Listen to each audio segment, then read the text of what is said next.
What's up, my bro? Tundrum here, back with another video. Now, the spoilers for Midnight Hunt have just started rolling out, and I am super hyped for the set.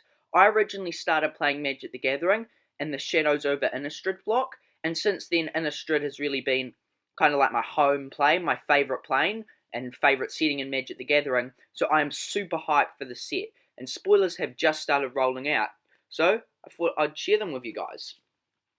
So, first up we have Play with Fire. Play with Fire is a 1 mana instant that deals 2 damage to any target. So that's a shock already, which is really strong.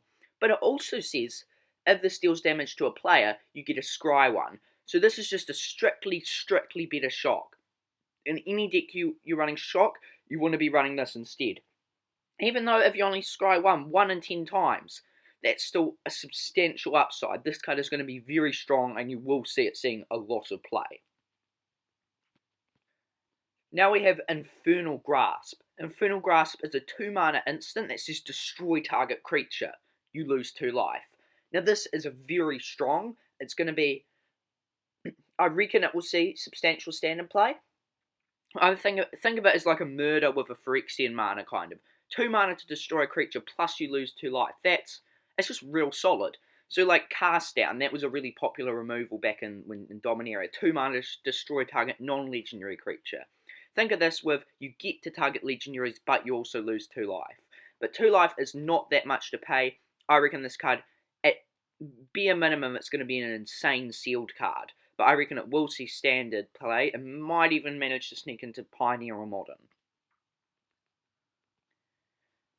Next up, we have Champion of the Perished. So this is a 1 mana 1/1 zombie, and whenever you play another zombie, it gets a 1/1 counter. So this is essentially a zombie version of Champion of the Parish, which is an insane human card. Now, I reckon this could be good in my zombie EDH deck, but I'm not all it really is a massive zombie. I'm not necessarily sure I actually want that. But outside of that, if any sort of zombie deck emerges in Standard, Pioneer, Modern, this is almost certainly going to see a slot in it. Very strong card. Now next up, this may be a common, but this might be the most meta-changing card in the set. We have Consider. Consider, it's a 1 mana instant. Look at the top card of your library. You may put that card into your graveyard. So it's essentially Surveil 1, draw a card. Broken. So Opt. You guys all know Opt. Opt is one of the strongest cantrips in MTG right now. It's a 1 mana instant, scry 1, draw a card. Goes into Modern, Pioneer, Standard, Pauper. Think it might even see Legacy play, right? Very strong card.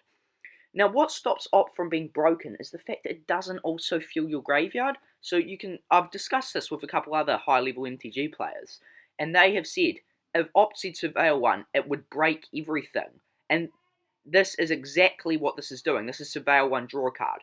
So if you put that card into your graveyard, what else does this do? I guess your enemy does get to see it. That is one thing.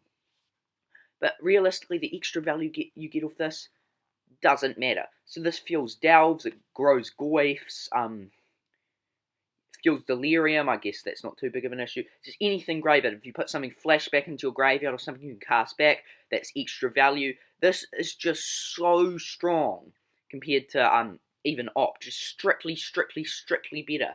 Even just because it's a cantrip, even just that one little bit of extra value makes it so much stronger. You're going to see this everywhere. This is probably the most format changing card in the set. Pick them up while you still can.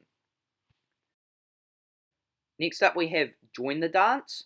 Join the Dance, it's 2 mana and it creates 2 1/1 humans. And you can also flashback it for 5. So I believe this is the first flashback card that's multicolour. So that's kind of interesting.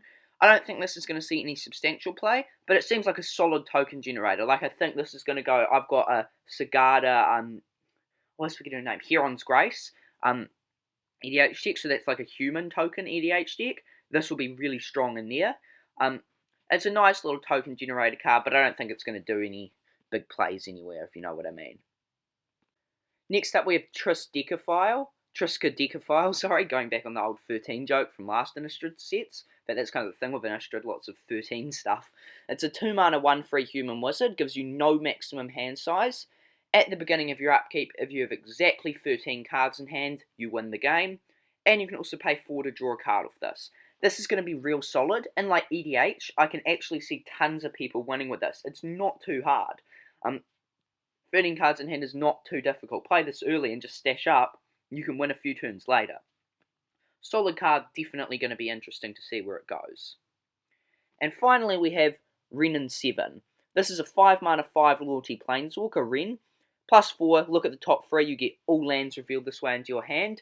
0, drop any number of lands from your hand into play tapped. This is going to be real good. -3, create a tree folk with power and toughness equal to the number of lands you control. And -8, return all permanent cards from your graveyard to your hand. This is going to be really solid. 0, dropping all your lands instantly. I can definitely see this being good in EDH. Although by turn 5 you might already have all your lands. Even if this only drops 2 or 3 lands, that's pretty good value. +1, this can draw you 1 or 2 cards, if not 3 or 4 if you're lucky, which you can then drop with it, which is not bad. -8, just game changing. And its -3 can make, especially if you're dropping all these lands, a massive like 5/5, 6/6, 7/7, if not bigger creature. I could see the C standard play, but to be honest, I kind of doubt it because most standard decks aren't that land heavy, and this won't be that strong in that case if there's not that many lands. But yeah, it's a really interesting card. Definitely going to be interesting to see where it goes in EDH. But yeah, this is the first round of Midnight Hunt Spoilers, guys. I saw some super insane cards.